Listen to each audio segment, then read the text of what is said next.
So in Python, right? Okay, we okay. Okay.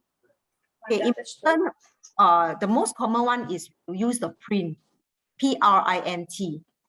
Okay, so P R-I-N-T. Okay.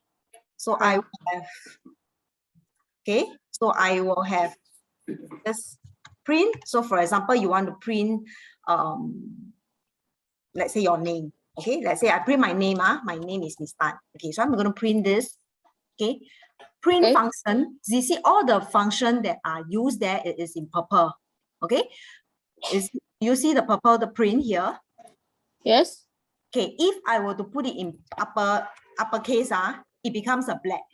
And this is not a command that is recognized by Python. So it has to be a small letter P. Okay. Okay. All the commands has to be in small letter. Okay. And then how do I know it is a recognized command? You see it being appear purple.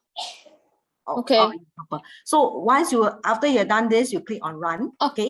So right away in the black window, you see the results of your name. I'm gonna do it. I'm gonna do it.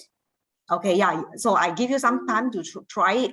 So maybe you can type a different message.